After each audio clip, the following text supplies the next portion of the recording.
Meu nome é Adriano Inácio e eu vou falar sobre a desestruturalização da globalização. A perversidade sistêmica. Seja qual for o ângulo pelo qual se encaixem as situações características do período atual, a realidade pode ser vista como uma fábrica de perversidade. A fome deixa de ser um fato isolado ou ocasional e passa a ser um dado generalizado e permanente. Ela atinge 800 milhões de pessoas espalhadas por todos os continentes, sem exceção. Com os progressos da medicina e da informação, deviam autorizar uma redução substancial dos problemas de saúde. Sabemos que 14 milhões de pessoas morrem todos os dias antes do quinto ano de vida. 2 bilhões de pessoas sobrevivem sem água potável. Nunca na história houve um tão grande número de deslocados e refugiados. O fenômeno do sem-teto, curiosidade na primeira metade do século XX, hoje é um fato banal, presente em todas as grandes cidades do mundo. O desemprego é algo tornado comum. Ao mesmo tempo, ficou mais difícil do que antes atribuir uma educação de qualidade e mesmo acabar com o analfabetismo. A pobreza também aumenta. No fim do século XX, havia mais de 600 milhões de pobres do que em 1960. E 1,4 bilhão de pessoas ganham menos de $1 por dia. Tais números podem ser, na verdade, ampliados porque, ainda que os métodos quantitativos da estatística enganam, ser pobre não é apenas ganhar menos do que uma soma arbitrariamente fixada. Ser pobre é participar de uma situação estrutural, com a oposição relativa inferior dentro da sociedade como um todo. E essa condição se amplia por um número cada vez maior de pessoas. O fato, porém, é que a pobreza, tanto quanto o desemprego, agora são considerados como algo natural, inerente ao seu próprio processo. Junto ao desemprego e à pobreza absoluta, registra-se empobrecimento relativo de camadas cada vez maiores à deterioração do valor do trabalho. No México, a parte de trabalho de renda nacional cai 36% da década de 1970 para 23% em 1992. Vivemos num mundo de exclusões, agravadas pela desproteção social, apanágio do modelo neoliberal, que é também criador de insegurança. A causa essencial da perversidade sistêmica é a instituição, por lei geral da vida social, da competitividade como regra absoluta. Uma competitividade que escorre sobre todo edifício social. O outro, seja ele empresa, instituição ou indivíduo, aparece como um obstáculo à realização dos fins de cada um e deve ser removido. Por isso, sendo considerado uma coisa. Decorrem daí a celebração dos egoísmos, o alastramento dos narcisismos, a banalização da guerra de todos contra todos, a utilização de qualquer que seja o meio para obter o fim colimado, isto é, competir, se possível vencer.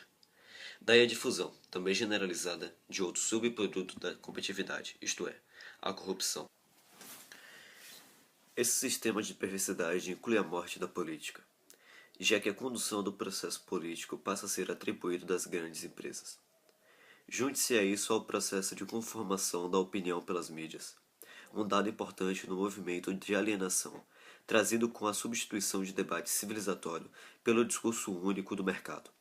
Daí o ensinamento e o aprendizado de comportamentos dos quais estão ausentes objetivos finalísticos e éticos. Assim elaborado, o sistema de perversidade legítima e preeminência de uma ação hegemônica, mas sem responsabilidade, e a instalação sem contrapartida de uma ordem entrópica, com a produção natural da desordem.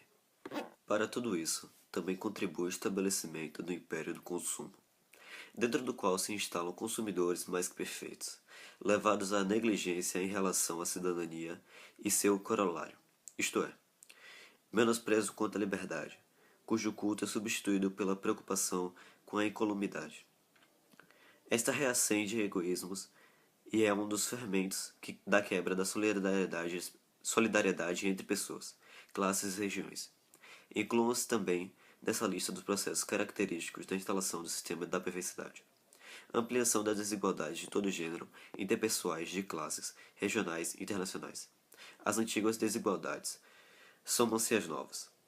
Para tudo isso também contribui o estabelecimento do império do consumo, dentro do qual se instalam consumidores mais perfeitos, levados à negligência em relação à cidadania e o seu corolário, isto é, menosprezo quanto à liberdade, cujo culto é substituído pela preocupação com a incolumidade. Esta reacende egoísmos e é um dos fermentos da quebra da solidariedade entre pessoas, classes e regiões. Incluo-se também nessa lista dos processos característicos da instalação do sistema da perversidade, a ampliação das desigualdades de todo gênero, interpessoais, de classes, regionais, internacionais. As antigas desigualdades somam-se novas. Os papéis dominantes legítimos da ideologia e pela prática da competitividade são a mentira, com o nome de segredo da marca, o engodo, com o nome de marketing, e a dissimulação e o cinismo, com nomes de tática e estratégia. É a situação na qual se produz a glorificação da esperteza, negando a sinceridade, e a glorificação da avareza, negando a generosidade.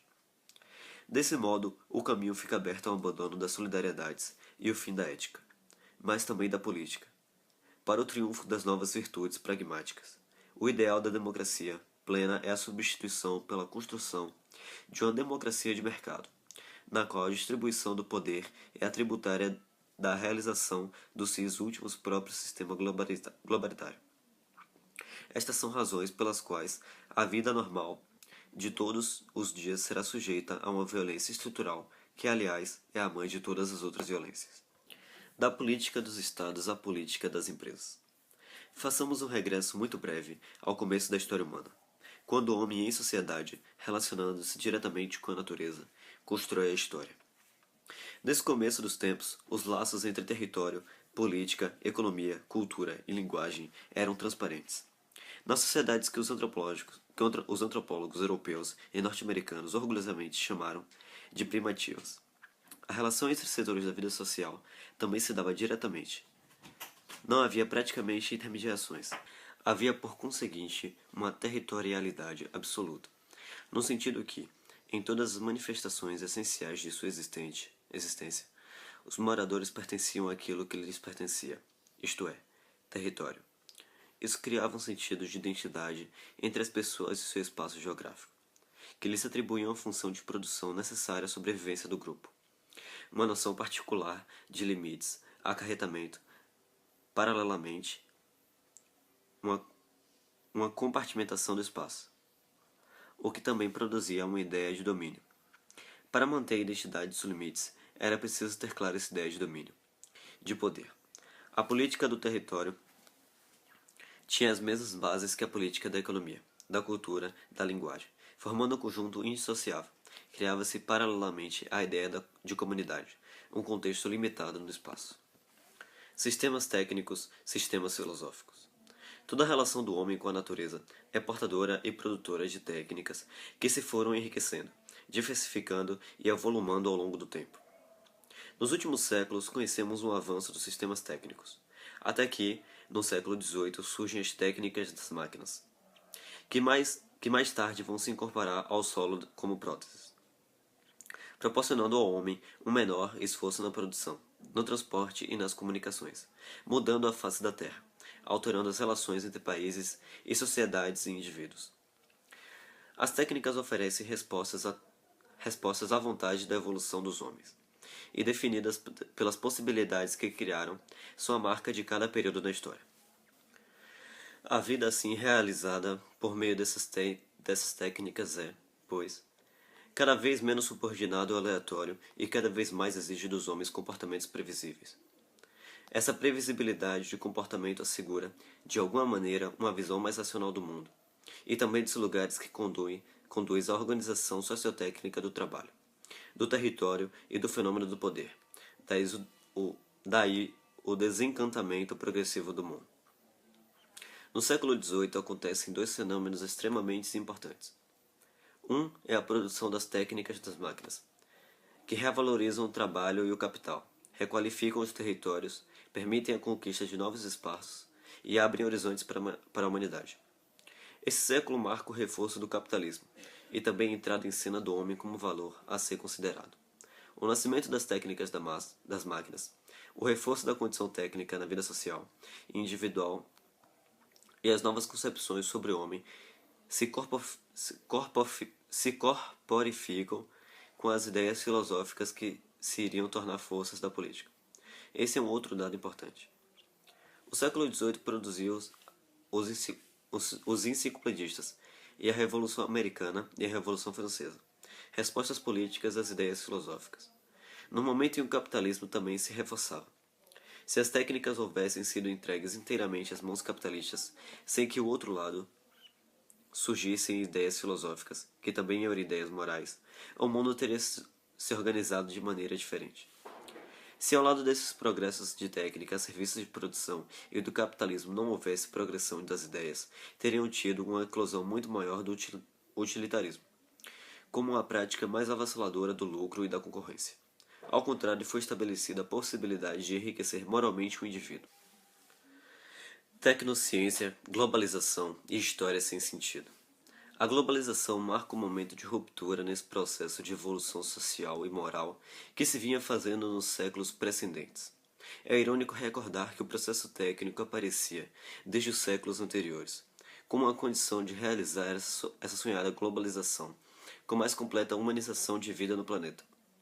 Finalmente, quando esse processo técnico alcança um nível superior, a globalização se realiza, mas não a serviço da humanidade. A globalização mata a noção de solidariedade, devolve o homem à condição primitiva do cada um por si.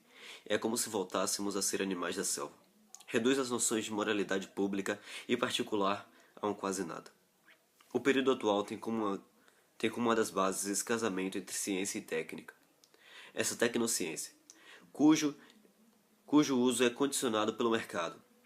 Por conseguinte, trata-se de uma técnica de ciências seletivas. Como, frequentemente, a ciência passa a produzir aquilo que interessa ao mercado, e não à humanidade em geral. O processo técnico e científico não é sempre um progresso moral. Pior, talvez do que isso, a ausência desse processo moral e de tudo feito a partir dessa ausência vai pesar fortemente sobre o modelo de construção histórica predominante no último quartel do século XX. Essa globalização tem de ser encarada a partir de dois processos paralelos. De um lado, dá-se a produção de uma materialidade, ou seja, das condições materiais que nos cercam e que são base da produção econômica, dos transportes e das comunicações. De outra, a produção de novas relações sociais entre países, classes e pessoas. A nova situação, conforme já acentuamos, vai se alicerçar com duas colunas centrais. Uma tem como base o dinheiro, e a outra se funda na informação. Dentro de cada país, sobretudo, entre os mais pobres, informação e dinheiro mundializados acabam por se impor como algo autônomo face à sociedade e mesmo à economia, tornando-se elemento fundamental da produção e ao mesmo tempo da geopolítica, isto é, das relações entre países dentro de cada nação. A informação é centralizada nas mãos de um número extremamente limitado de firmas. Hoje, o essencial do mundo se lê tanto em jornais como em livros. É produzido a partir de meia dúzia de empresas, que na realidade não transmitem novidades, mas as reescrevem de maneira específica. Apesar de as condições técnicas de informação permitirem que toda a humanidade conheça tudo o que o mundo é, acabamos, na realidade, por não sabê-lo, por causa dessa intermediação deformante. O mundo se torna fluido, graças à informação, mas também ao dinheiro. Todos os contextos se intrometem e sobrepõem, corporificando um contexto global, no qual as fronteiras se tornam porosas para o dinheiro e para a informação. Além disso, o território deixa de ter fronteiras rígidas, o que leva ao enfraquecimento e à mudança de natureza dos Estados nacionais.